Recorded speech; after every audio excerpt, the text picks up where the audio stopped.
Spurs and Blazers game 3. Of course, the big question was, could Victor Wembanyama go in concussion protocol? You see, he's not in uniform, did not play.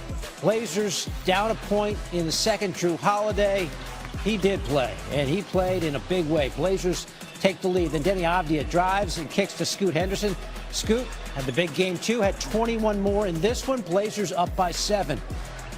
And then De'Aaron Fox driving, pops Denny Avdia in the face, who loses part of a tooth. Denny's offense was a little toothless, just 3 of 15 shooting in this one. Under 6 to go in the third. It's Holiday again, finds a 3 he likes. 29 points, 5 threes in the game for Holiday. Blazers up by 13. And you figure they're going to take control of the series? No. Keldon Johnson, 6th man of the year for 3. Spurs cut it to 4. And then off the miss, Dylan Harper, 20 years old and sensational in this one, cuts it to 2. And Fox turning around in the paint. He had 18. Wemby's fired up. The Spurs up 1 after 3. And here comes Harper. Crossover and then rising up. 27 points for the rookie. Check it out again with the left. Spurs up 3. Wayne loving it. Candace Parker looking at him like, what are you screaming about? From the 20-year-old to the far more experienced 21-year-old, it's Stephon Castle. They're so good and so young. So wise. Yes. And then Castle again. No Wemby, no Biggie. The Spurs go to Portland and win game 3 to grab a 2-1 series lead. You know, I don't know if something flipped the game. I think we worked the game. I think we just stayed with it. They came out with tremendous energy. They made some shots. We missed some shots. You know, obviously there's some game plan stuff that we wanted to be sharp on. We turned the ball over a little bit. They got some stuff in transition. But I think all in all, when you zoom all the way out, I thought we kept working the game. And I thought, you know, over the duration of it, we just stayed with it. We started getting incremental things that were going our way, whether we were starting to get a little bit more downhill offensively, the spacing got better, we started passing the ball to the open guy and letting the ball breathe a little bit and keep moving side to side. And then we stayed with some of the defensive effort, and they missed a couple shots, and, you know, maybe make or miss, but we cleaned it up with some rebounds, and I thought that really helped finish the possessions defensively and then flow offensively into some pace. Miss Johnson did say he's unsure of Wemby's status for Game 4 Sunday. Spurs down 15 in the third, but wound up winning by double digits. It's their largest comeback in the postseason since Game 5 of the 2014 Finals against the Heat.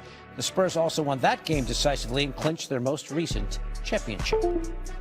Hi, Perk. Now, we could joke all you want. Like, you joked about the age here with Stephon Castle being 21 and Dylan Harper being 20. But combined, those two gave the Spurs 60 points. So there was no Wemby, but they had the youth on their side. What did the Spurs show you and how they won this one?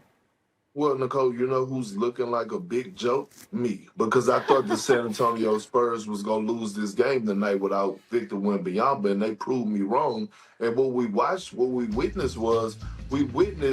these young boys grow into grown-ass men tonight. That's what we witnessed. Stephon Castle, Dylan Harper, they grew up right in front of our eyes, hitting big shots after big shots, making big buckets, and the trust of Miss Johnson to go and trust those guys to carry this team when you thought it might have been a De'Aaron Fox who's a veteran, or maybe he would have leaned towards a Harrison Barnes.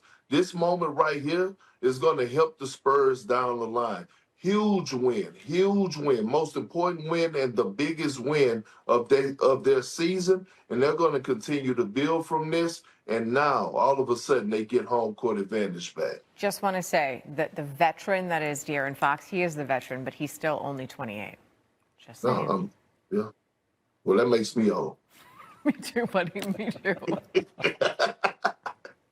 Because it's very seldom that you get an opportunity and you have a window to win championships. And I know Wemby is young, but you want to max out, right? He wants to max out. And I get it. It's different from a meniscus tear than what Tim Duncan had. But if he's cleared, then I will push for him to play. They've always been very conservative with him, Perk, since they got him. You know, going back to his rookie season and the blood clots and everything else, they don't want to take any chances because they know they have such a long runway.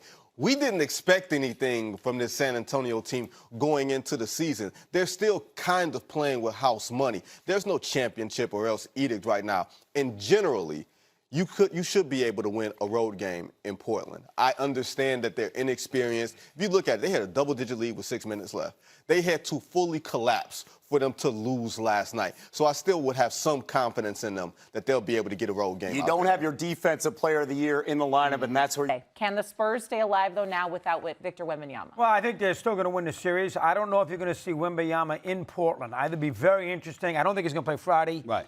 So that means does he fly all the way out there to play the Sunday game at 12:30 local time? I'm not sure. Now, again, if you lose both, you're down 3-1. Then you're going to have to play a little Russian roulette 3 games in a row. Here's the thing I'd be a little worried about the Spurs. They got a 14-point lead. Was it 14 to 13? 14-point lead in the fourth quarter against Portland, who can't shoot against Portland. Win the game. Okay? Win the game. I understand he's a great player and he's out, and I understand. Win the game.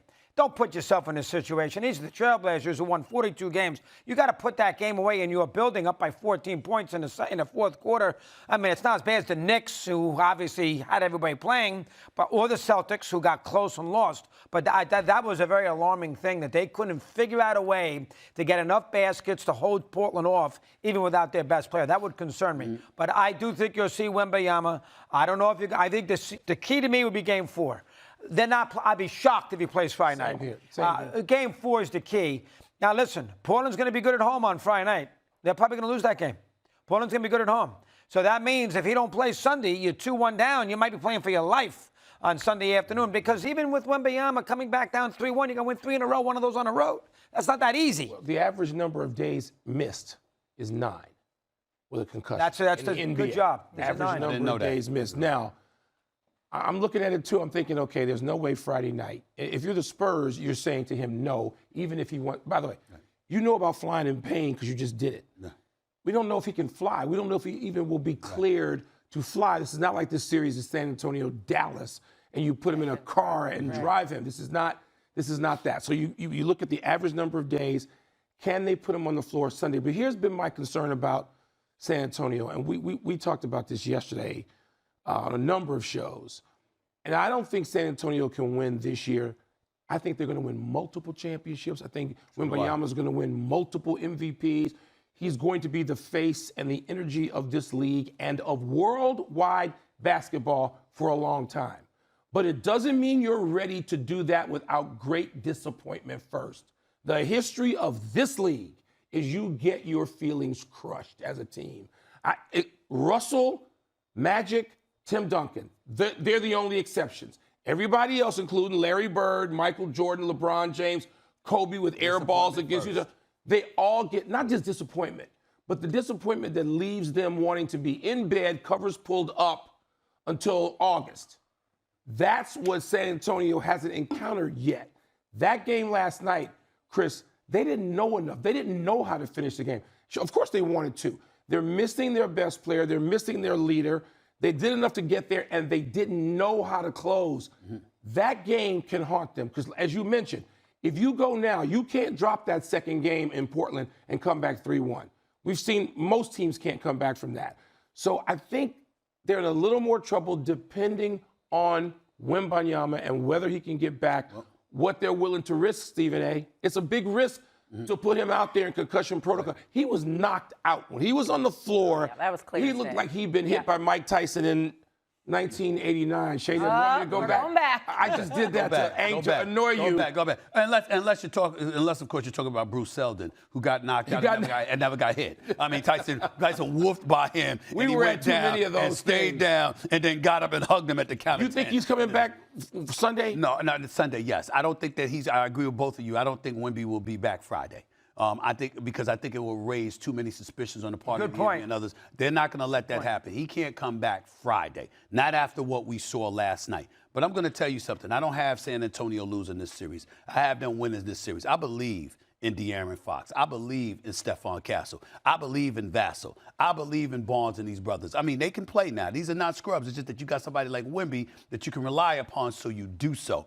But they're capable of winning a game against Portland, who, by the way, entered these playoffs of the 16 teams as the most least offensive efficient team of the 16 teams. They had the least potent offense. Excuse me, I'm sorry. That's what happened, okay? Here's what I want to say about Portland, though. I love what I'm seeing. I'm going to be the first to say this. I love me some Scooter Henderson. He had 31 points last night, shot about 65% from the field. I think hit like 5 or 9 3-pointers, hit a couple in the first quarter, hit one with about 2:43 left to pull them within one and really stymie their momentum. Remember, they neutralized San Antonio's offense late in the game. I forgot what it was that they held them to, but they was really struggling. And their top 3 scorers in San Antonio and Castle, Vassell, and Fox combined to shoot 36.5% shooting. Watching this game like Vassell, I know I said Vassell, Vassell. Because it rhymes. Why, that's right. You're right. Yeah, absolutely. That's why I said it like that. I said it because it rhymes, but that's me. Bottom line is this. They only shot 36.5%. We get that. This kid, Scooter Henderson, they own him. You got to do what you got to do. Now watch this kid in these first 2 games. The aggression, his state, got a tough body, doesn't mind getting to the hole, got quickness, got a good handle. You understand? Got capable of making outside shots. I'm fantasizing about him, fellas, because you know me, Dame Time is going to be back next year. You understand? And I'm imagining Dame Time, Dame Dollar, Damian Lillard with that kid in the backcourt. Portland is a team to, and I mean, when you see him and what he could bring, how Chicago ever let that get away makes no sense. And Washington. And Washington. They had him, had him playing. Listen, we all know that. Yes, the Bulls we all know that draft things night. don't. We're never surprised when things don't work officially in Washington. But we're talking about Chicago. It's not supposed to be that way either. But you're looking at, obviously, along with those two, Portland in the future is going to be very interesting. I think they win Friday night. They go up 2-1. It forces Wemby to come back for Sunday's game because San Antonio's season will be on the line. And as a result, San Antonio goes back and ties the series 2-2 after the weekend. That is what I foreshadow. I think the question is this. If San Antonio's cautious and all eyes are going to be on him, guys made a good point. He can't play Friday night. The NBA is going to go crazy. Yes, if they sit there and say, you know what, we got to sacrifice these 2 games and let him play next week, could, with Wembanyama healthy, could they win 3 in a row against the Trailblazers as a young team with that kind of pressure? I think that's the question. And that's what we're looking at. And that's to me, here's my only thing. I'm glad you brought that up. I think, not talent-wise, I think San Antonio's too young, even though De'Aaron Fox and Harrison Barnes, it doesn't apply to the 2 of them. I think they're too young. Mitch Johnson, who I think has done a great job and was a top 3 Coach of the Year candidate, I think they're too young to overcome the 3-1. I think you have Wendy come back Sunday. You don't go back to San Antonio down 3-1. So you don't think they can win 3 in a row? And also remember this: for all of his gifts, he's real thin. And because of that, who's to say another injury can't happen to him? Who's to say that you can't, if he can give you Every sentence anything. starts with if healthy. That's right. And this was a freak thing. This is even more freak than a collapsed lung. That's right. So, but